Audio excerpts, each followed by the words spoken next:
Hey guys, today we're in the book of Second Chronicles chapter 4. Now, Solomon is building the temple, and now we get to see the furnishings of the temple. What's going to go inside of the temple? So he's building the outside as well as he's building things to go on the inside. So it would be complete at one date. Which just shows us that David and Solomon had a good mind about themselves to work on the entire project at one time, not just build the temple, then wait to build everything else. He had so many workers doing so many things that it would be done all at the same time. A couple things I want to point out here. He made a new altar, right, which is 30 feet by 30 feet wide and 15 feet tall. This was a mammoth of an altar compared to the one that was at the tabernacle. So more could be sacrificed. It was greater. Not only that, but it says that it cast a sea of cast metal, a laver, a pool or a bird bath, if you will, just a really big one. We find out that it is 15 feet in diameter, 30 feet in circumference, as well as 7.5 foot deep. And then we find out later where it holds up to 3,000 baths. Now, that's a unit or a measurement of water. If we would put that in our kind of gallons today, this is about 11 to 12,000 gallons of water. Remember, this is in the middle of the desert on top of a mountain. It would have taken a while to gather that water, even from the springs there.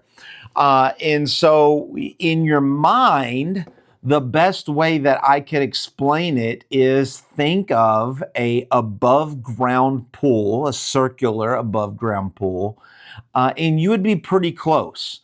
You'd be pretty close to that. If you've been to my house, the pool, my house in Georgia, my pool in the backyard holds about 22,000 gallons. And so this holds about 11 to 12,000. So it's about half the amount of gallons, right? They don't have a deep end. There's not a shallow end. It would have just been one measurement across. So think of a round above ground pool and you'd be getting pretty close to that. Not only did he build the altar, which had been outside of the temple, and the lavalier so they could wash themselves, clean themselves before sacrifice, but as well, he started to build the golden lampstands and the tables. Now remember, the tabernacle had one lampstand and one table. The lampstand give light to the tabernacle, and the table held 12 loaves of showbread. So here he builds 10 of each. Why 10? The temple is bigger. It just needs more light. It needs more, right? Remember what the light is. The light is to give direction, to give presence of the Lord. The table was to hold the bread, the fellowship bread, right? So the temple was to give more light or more direction and more fellowship. And so everything that the tabernacle was, the temple was even more. It was just more grander, more of God, more of his presence, more of his directions, more of his fellowship. Not only that, but they build two courts. The inner court, which is, they call it here the priestly court, but it's known as the inner court as we continue to read through scripture. And then the greater court, or which will become the outer court. And so here we see the separation of priest and of people, right?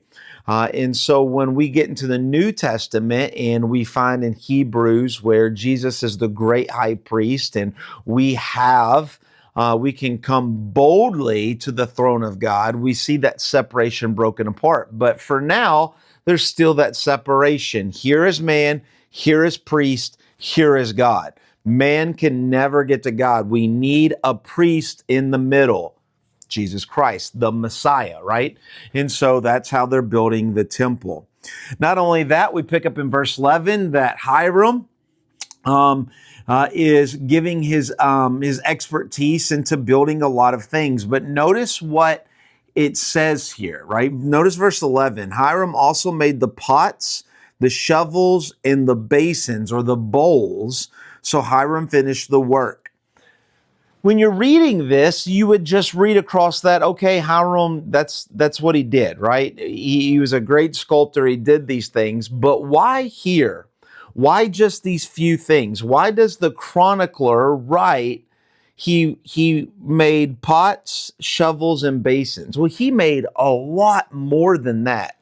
But why his name come in on just the little and the small stuff? Remember, the book of Chronicles is the last book in the Hebrew Bible. Okay. So, though we are reading the Old Testament from Genesis to Malachi, right, in order, if we would have read this in chronological order, we would have read Ezra and Nehemiah and then Chronicles. Why does that matter? Remember, Chronicles is written to Israel, who has gone through the Babylonian exile. Now they're coming back to Jerusalem. They're rebuilding the new temple. Okay? All right. Well, we understand that. We have that. In the book of Ezra, chapter 1, when Babylon gets defeated by the new Persian government, right? The king Cyrus comes in, and before the few of the Israelites come back to Jerusalem to start to rebuild the temple and to rebuild Jerusalem, Cyrus in chapter 1 of Ezra gives them bowls, shovels, and pots from the temple. This is the only thing from the temple that is left. Remember, Babylon destroyed the temple, but there were a few things that were left that Babylon took into their treasuries. Cyrus gives what is in Babylonian's treasury back to the Jews, back to the Israelites, as they're coming back to build the new temple. What were they given? They were given pots, shovels, and basins, the things in which Hiram made, in which Solomon commanded Hiram to make for him, as well as all this happened because of David had a great correspondence with Hiram, the king of Tyre, right? And so here the chronicler is writing in just a verse that we read over, and he says, though the temple that you're building now in Jerusalem is not as good as the temple that Solomon built. It's not as grand. You don't have as much money and gold and silver and bronze, and it's not the same, but the things that are on the inside are the exact same. The bowls, the basins, the shovels, the pots, the things that you will use to serve God are the exact same. And it's giving hope to these these exiled Babylonian Jews who are coming back to build the temple. Though the temple is not as good, what we're serving God with is just the same. And it's setting a precedence. It's setting an encouragement, a hope within these Jews who are coming back, who know they cannot build a temple as grand as Solomon did, but there's still yet something the same. There's something that is just as purposeful as Solomon made that they're making for the temple. And so it just kind of gives a little, even though it's just a little verse, it means so much. And one more thing I want to point out, verse 18, it says, Solomon made all these things in great quantities, for the weight of bronze was not salt. What that means, it was not found. Solomon used so much gold and silver and bronze and iron and wood and so much things to do this. Basically, they're saying there's no way to calculate how much gold, silver, and bronze was in this. It's impossible to calculate how much of these precious metals were used for this temple. And so you can just imagine in your mind what that would look like. And I encourage you to go onto YouTube, type in Solomon's Temple, and there's some great YouTubes on that will fly you through a computer generated temple of what that would look like. And it was an amazing, amazing sight.